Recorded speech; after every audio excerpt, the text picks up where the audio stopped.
गायत्री विद्या मंदिर उच्च माध्यमिक विद्यालय सांचूर के ऑनलाइन क्लास में आप सभी विद्यार्थियों का स्वागत है।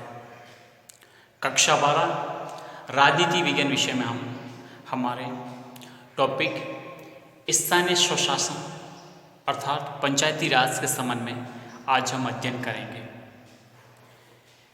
प्यारे विद्यार्थियों, आपने केंद्र सरकार संघ सरकार के बारे में अध्ययन किया, आपने राज्य सरकार के बारे में अध्ययन किया, यानी हमारे देश के जो लोकतंत्र और हमारे देश की जो संवैधानिक शासन व्यवस्था है, इसके आपने दो स्तर देख लिए। सबसे ऊपर के स्तर अर्थात हमारी केंद्र सरकार है, मध्य के स्तर पर हमारी राज्य सरकारें हैं, और तीसरा जो स्तर है वो है स्थानीय स्वशासन। स्थानीय मतलब बिल्कुल यहाँ का जो कह सकते हैं कि हम सब की भागीदारी और बिल्कुल ग्राम स्तर से सबसे निचले स्तर से स्वशासन मतलब अपना शासन, हम सब लोग मिलकर उसमें शासन चलाने वाले हैं।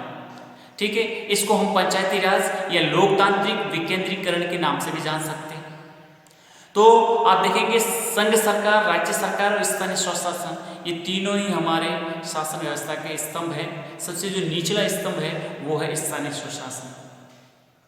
ठीक है, देखो, लोकतंत्र वास्तविक अर्थों में तभी सफल होता है जब राजनीतिक शक्ति आम आदमी के हाथों में पहुंच जाती है। बिल्कुल सही है, नहीं तो फिर लोकतंत्र का एहसास ही कब होगा कि यहाँ पर लोकतंत्र है या नहीं है? जब आम व्यक्ति के हाथों में एक राजनीतिक शक्ति होगी तभी मान सकते हैं कि हाँ, हम सब लोग हम सत्ता में भागीदार हैं, सत्ता हमारे है, हम सब लोग मिलकर हमारी सरकार का संचालन कर रहे हैं।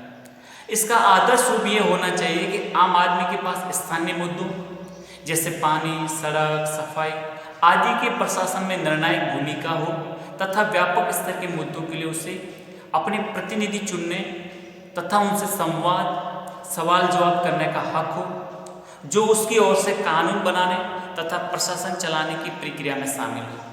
आजकल इस आदर्श को हम सहभागिता मूलक लोकतंत्र अर्थात पार्टिसिपेटरी डेमोक्रेसी भी कह सकते हैं।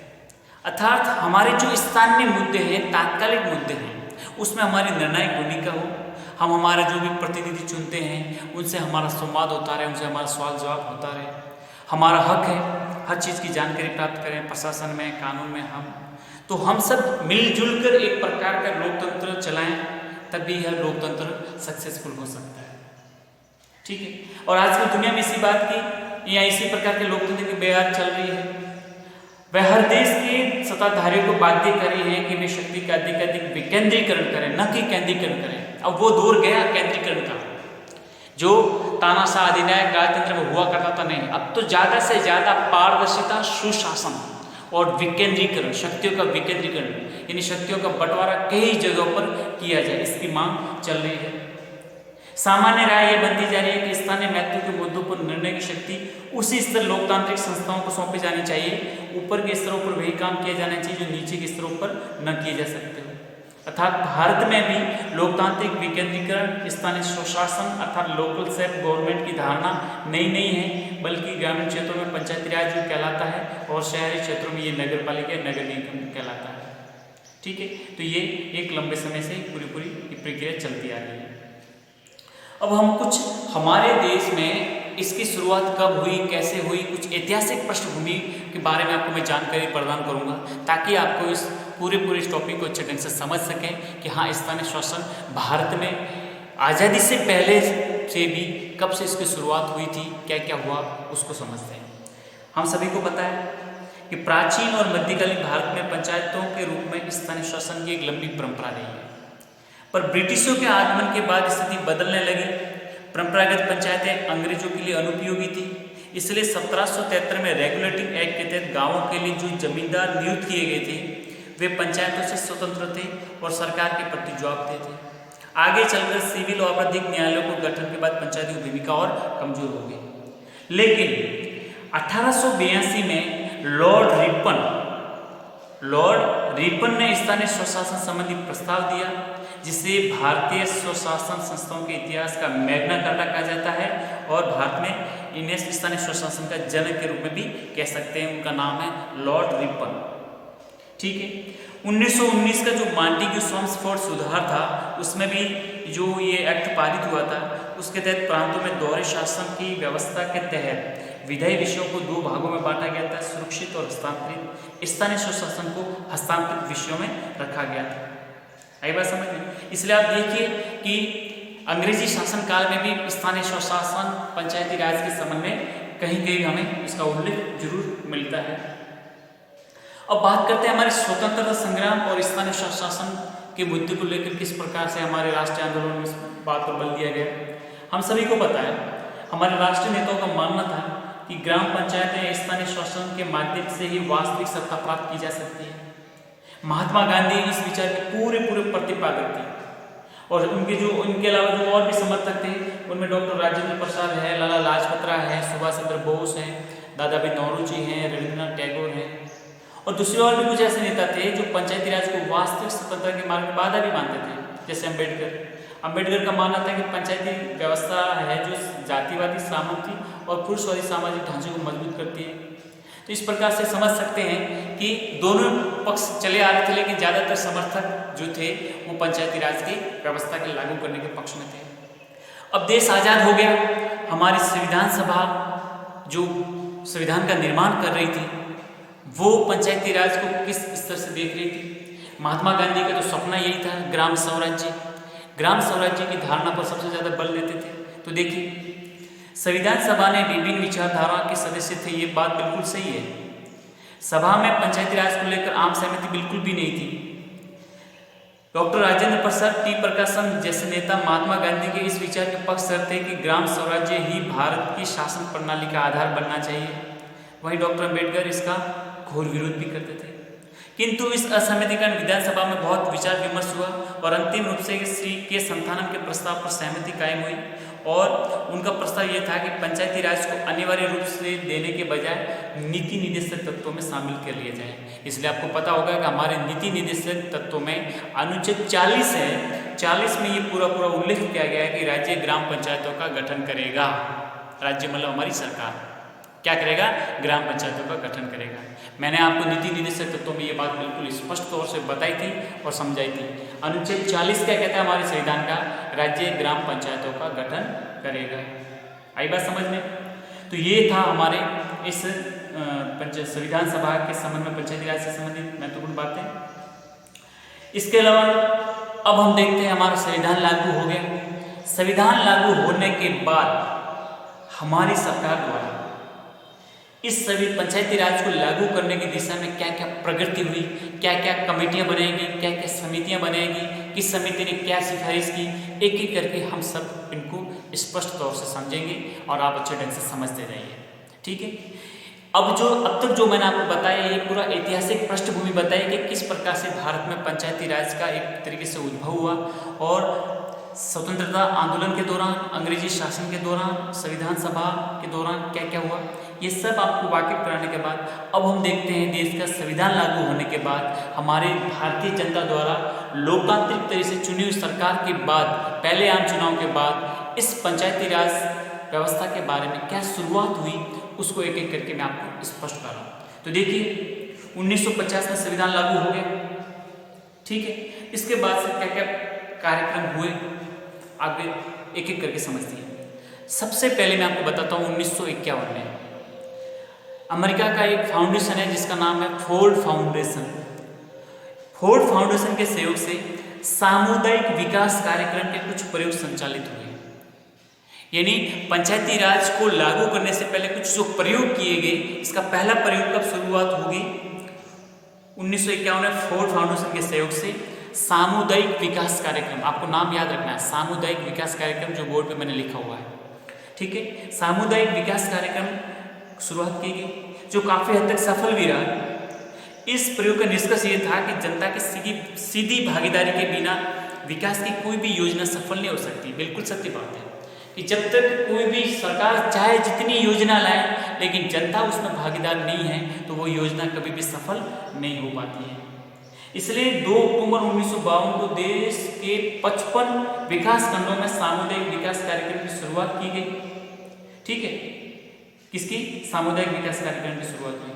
अब इसमें कुछ उनको उपलब्धियां दिखी तो सरकार भी प्रेरित हुई कि हाँ, क्यों ना हम इस पंचायती राज व्यवस्था को और भी विस्तृत करें, विकेंद्रीकृत करके कुछ इसका बढ़ावा करें।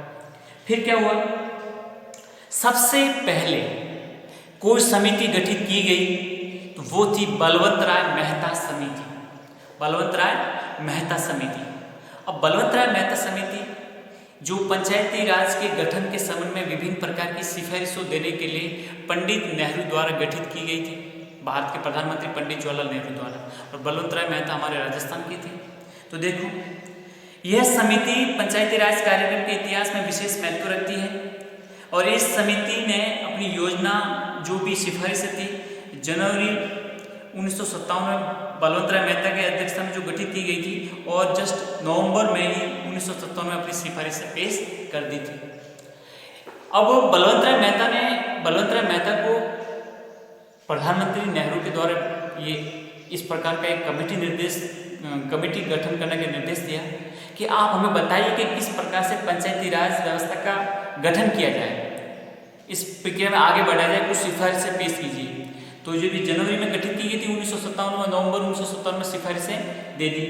क्या क्या बताया, एक एक करके मैं आपको स्पष्ट करता हूँ। सबसे पहले ये बताया कि सामुदायिक विकास कार्यक्रमों में अपेक्षित सफलता नहीं मिल पाने का कारण जन सहभागिता की उपेक्षा। इसलिए जन सहभागिता को बढ़ाने के लिए सबसे ठोस तरीका यही हो सकता है कि पंचायती राज व्यवस्था को लागू करें। अब पंचायती राज व्यवस्था को कैसे लागू करें, इसके लिए उन्होंने एक फॉर्मूला सुझाया और वो था त्रिस्तरीय फॉर्मूला। क्या था? त्रिस्तरीय फॉर्मूला, यानी 3 स्तर का फॉर्मूला। पहला कौन सा? कि ग्राम के स्तर पर ग्राम पंचायत का गठन होना चाहिए। ग्राम के स्तर पर ग्राम पंचायत का गठन होना चाहिए जिसके सदस्य और अध्यक्ष जनता के द्वारा प्रत्यक्ष चुनाव पद्धति से निर्वाचित हो। यानी जो ग्राम स्तर पर सरपंच होता है और जो इसके जो सदस्य हैं इनका जो भी है वो निर्वाचन प्रत्यक्ष तरीके से हो। पंचायत में अनुसूचित जाति और जनजाति के सदस्यों और महिलाओं को भी प्रतिनिधित्व मिलना चाहिए, इस प्रकार की बात की। दूसरा उन्होंने बताया खंड या ब्लॉक स्तर का, जिससे हम कहते हैं पंचायत समिति, कि पंचायत समिति का द्वितीय स्तर पर गठन किया जाना चाहिए। तीसरा जो स्तर है उन्होंने बताया है जिला स्तर पर, जिसका नाम है जिला परिषद।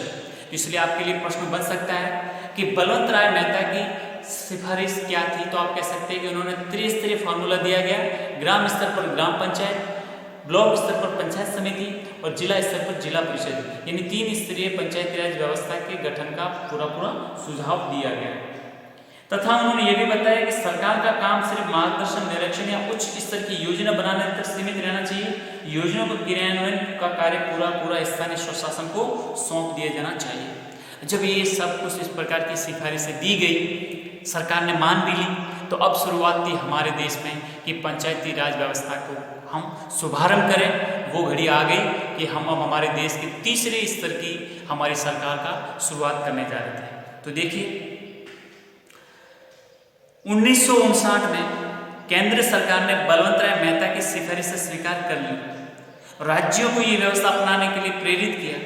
सबसे पहले राजस्थान विधानसभा ने इस संबंध में अपना अधिनियम भी पारित किया, जिसके आधार पर 2 अक्टूबर 1959, 2 अक्टूबर इसलिए क्योंकि ये महात्मा गांधी का सपना था, ग्राम स्वराज्य के पक्षधर थे, उन्हीं के विचारों को यथार्थ में बदलने के लिए ये जो व्यवस्था शुरुआत की गई, तो इसलिए उन्होंने 2 अक्टूबर को इस तिथि तय किया गया। 2 अक्टूबर 1959 को नागौर में पंडित जवाहरलाल नेहरू ने देश की पहली त्रिस्तरीय पंचायत का उद्घाटन किया। सबसे पहले भारत में सबसे पहले पंचायती राज व्यवस्था का शुभारंभ कहाँ हुआ? राजस्थान से हुआ। यह हमारे लिए गौरवशाली क्षण था। 2 अक्टूबर 1959 राजस्थान के नागौर जिले से ये इस त्रिस्तरीय पंचायती राज व्यवस्था का उद्घाटन किया। फिर राजस्थान के बाद में किसी दूसरे राज्य ने शुरुआत की, वो थी इसके 9 दिन बाद अर्थात 11 अक्टूबर को 1959 को ऐसी व्यवस्था आंध्र प्रदेश के महबूब नगर जिले में साध नगर स्थान से ये शुरुआत की गई थी। बात समझ में आ गई। तो सबसे पहले राजस्थान, और राजस्थान के जस्ट बाद में कोई और राज्य था तो वो आंध्र प्रदेश था। तो इससे हमारे भारत में पंचायती राज व्यवस्था का शुभारंभ हो गया। आई बात समझ में। तो ये तो बलवंत राय मेहता की सिफारिशों के आधार पर जब ये शुरुआत हुई और सरकार ने इसका शुभारंभ भी कर दिया, लेकिन कुछ शक्तियाँ, कुछ कमियाँ, कई चुनौतियाँ, कई समस्याएं भी आती गई। तो समय समय पर सरकार के द्वारा, राज्य सरकार द्वारा, केंद्र सरकार द्वारा कई प्रकार की कमेटियाँ, कई आयोग, कई समितियाँ बनाते रहे, सिफारिश देते रहे, सिफारिशों के अनुसार उसमें संशोधन, बदलाव भी किए गए। तो कौन कौन सी क्या क्या कमेटियाँ थी, मैं एक एक करके आपके सामने और भी स्पष्ट करता हूँ। देखो, राजस्थान सरकार ने 1966 में एक समिति का गठन किया था। उस समिति का नाम था सादिक अली समिति।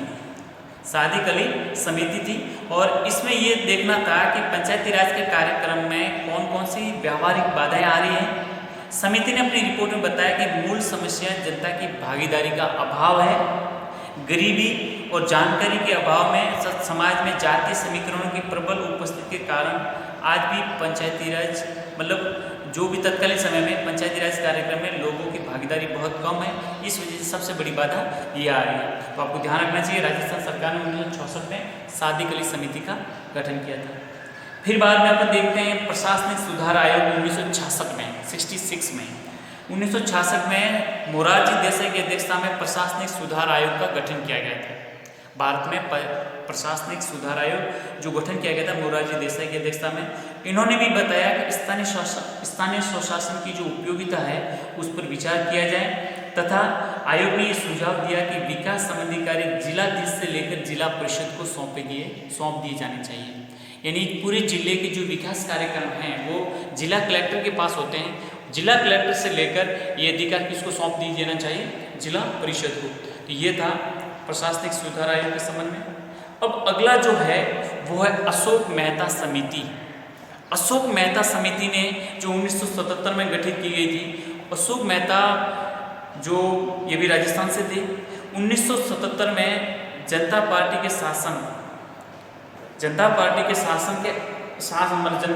सरकार शासन में आते स्थानीय स्वशासन को मजबूत करने की जो मांग थी, इसके लिए उन्होंने मोरारजी देसाई सरकार ने अशोक मेहता समिति का गठन किया। ठीक है, अब ये जो समिति का गठन किया गया, इस समिति ने अपनी रिपोर्ट 1978 में दी। क्या क्या उन्होंने सिफारिशें दी, एक एक करके समझते हैं। सबसे पहले तो उन्होंने ये बताया कि जो हमारी पंचायती राज व्यवस्था है वो द्विस्तरीय होनी चाहिए, अर्थात द्विस्तरीय पंचायती राज प्रणाली को अपनाया गया। ग्राम पंचायत के स्थान पर मंडल पंचायतें गठित की जानी चाहिए। कहने का तात्पर्य द्विस्तरीय, क्योंकि जैसे देखो बलवंत राय मेहता समिति 3 प्रकार के बताए थे, त्रिस्तरीय, ग्राम पंचायत, पंचायत समिति और जिला परिषद। इसी प्रकार से मेहता समिति क्या कहती है, मेहता समिति ये कहती है कि पंचायती राज व्यवस्था है, इसके 2 ही स्तर होने चाहिए। पहले स्तर पर मंडल पंचायत हो, जो 15 से 20 गांव मिलकर एक मंडल पंचायत बने। दूसरा होना चाहिए जिला परिषद। इसका मतलब जो पंचायत समिति है वो बिल्कुल हटाना चाहते थे। ठीक है, तो ये जो उन्होंने मंडल पंचायत, वैसे भी यूँ देखा जाए तो मंडल पंचायत पंचायत समिति के समकक्ष ही है, क्योंकि ये जो 15-20 गांव हैं उनका एक समूह मिलाकर ही बन सकती है। दूसरी प्रकार जो पंचायत समिति होती है वो भी विभिन्न प्रकार की ग्राम पंचायतों को मिलकर ही बनती है। तो इन्होंने 2 स्तर की बात की, एक तो होनी चाहिए मंडल पंचायत जिसमें 15 से 20 गाँव हो, दूसरा होना चाहिए जिला परिषद। ठीक है, ये होनी चाहिए। दूसरे उन्होंने ये बताया कि पंचायत का जो कार्यकाल है वो 4 वर्ष का होना चाहिए। न्याय पंचायतों को भी गठन किया जाना चाहिए। अनुसूचित जाति व जनजातियों को अपनी जनसंख्या के अनुपात में प्रतिनिधित्व दिया जाना चाहिए। ठीक है, पंचायतों के चुनाव दलगत आधार पर होने चाहिए। पंचायती संस्थाओं के लिए अलग से वित्त आयोग की व्यवस्था होनी चाहिए। पंचायतों के प्रभाव का मूल्यांकन करने के लिए सामाजिक अंकेक्षण, जिसको कहते थे सोशल ऑडिट, इसकी भी व्यवस्था होनी चाहिए। ठीक है, ये इस प्रकार से उन्होंने और सिफारिशें बताई। तथा पंचायती राज व्यवस्था में स्वयंसेवी संस्थाओं की भूमिका को भी बढ़ावा दिया जाए। तो ये थे इनके अशोक मेहता के सिफारिशें, जिसमें उन्होंने कहा कि ये इस प्रकार के निम्न सुझाव या निम्न स्तर पर बदलाव किया जाना चाहिए। ठीक है।